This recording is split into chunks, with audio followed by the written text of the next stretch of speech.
আমি সজীব ওয়াজেদ জয় বলছি। আপনারা জানেন এই গত কয়েক সপ্তাহ ধরে আমাদের বাংলাদেশের যে গন্ডগোল সংকট চলছে, এই যে ছাত্রদের কোটা বিরোধী আন্দোলন, কোটার বিরুদ্ধে আমরাও ছিলাম। শুরুর থেকেই আমাদের সরকার কোটা সরিয়ে দিয়েছে, আমাদের সরকার তাদের সম্পূর্ণ দাবি মেনে নিয়েছে। এটা আদালতের একটা রায় ছিল, এটা আমাদের সরকারের করা ছিল না। তাও আমরা অ্যাপিল করে দ্রুত এই কোটা তুলে দেই। তাতেও আন্দোলনকারীরা সন্তুষ্ট না। আমরা তাদেরকে আলোচনায় ডেকেছি, আমরা একটা জুডিশিয়াল কমিশন করেছি, যে সংঘর্ষে যে হত্যাকাণ্ড হয়েছে সেটার বিচারের জন্য। অনেক পুলিশ অফিসার যারা অতিরিক্ত ফোর্স ইউজ করেছে তাদেরকে আমরা সাসপেন্ড করেছি।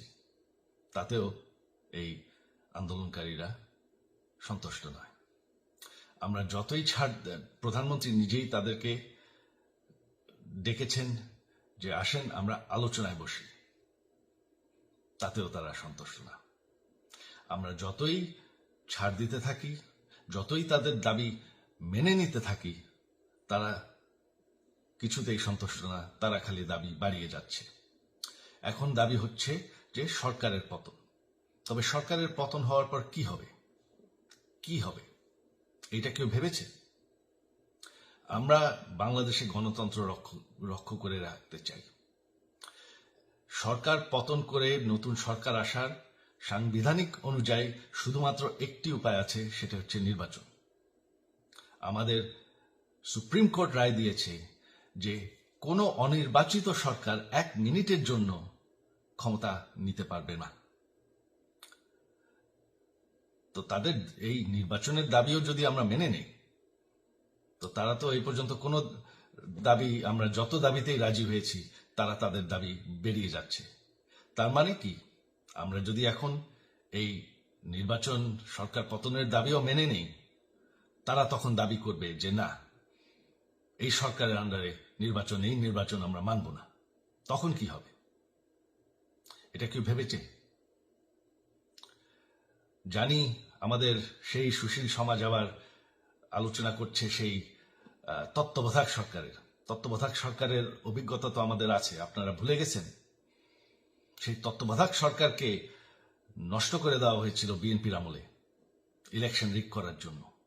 তারপর যখন আরেক তত্ত্বাবধায়ক সরকার আসলো, দেশের কি অবস্থা হয়েছিল। শেষমেশ সব থেকে বড় কথা যে আমাদের সংবিধানে স্পষ্ট বলা আছে এবং আমাদের সুপ্রিম কোর্ট রায় দিয়েছে যে অনির্বাচিত সরকার 1 মিনিটের জন্য দেশের ক্ষমতায় থাকতে পারবে না।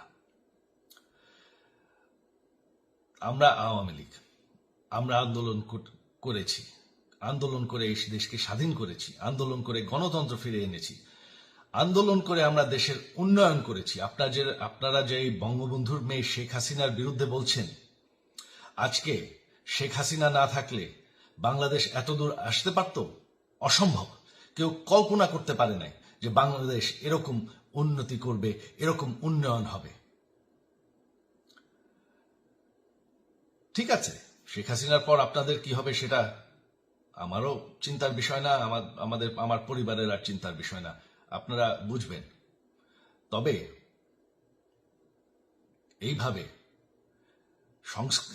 সংঘর্ষ করে, হত্যাকাণ্ড করে ক্ষমতা দখল করা যাবে না।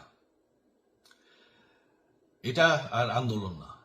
যখন পুলিশ হত্যা করা হচ্ছে, নিরীহ মানুষের উপর হত্যাকাণ্ড চলছে, মানুষের বাসায় আগুন দেওয়া হচ্ছে, জার্নালিস্টদেরকে হত্যা করা হচ্ছে, এটা হয়ে গেছে সন্ত্রাস।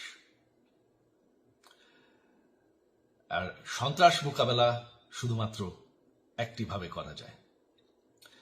আমার অনুরোধ, আমাদের ল এনফোর্সমেন্ট, আমরা অনেক ধৈর্য ধরেছি,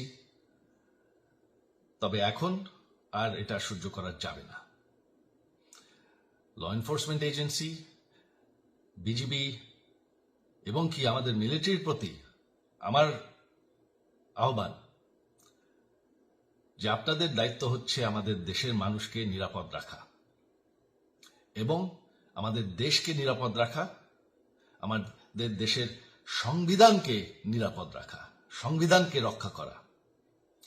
তার মানে 1 মিনিটের জন্য কোনো অনির্বাচিত সরকার আমাদের ক্ষমতায় আসতে দিবেন না। এটা হচ্ছে আপনাদের দায়িত্ব, কারণ সেইটা হলে আমরা আবার পাকিস্তানের মতন হয়ে যাব। আমাদের যেই যে 15 বছরের উন্নয়ন সব শেষ হয়ে যাবে। বাংলাদেশ এর থেকে আর কোনোদিন ফিরে আসবে না। আমিও সেটা চাই না, আপনারাও সেটা চান না। আমি সজীব ওয়াজের জয় যতদিন আমার পক্ষে সম্ভব আমি সেটা হতে দেব না। জয় বাংলা, জয় বঙ্গবন্ধু।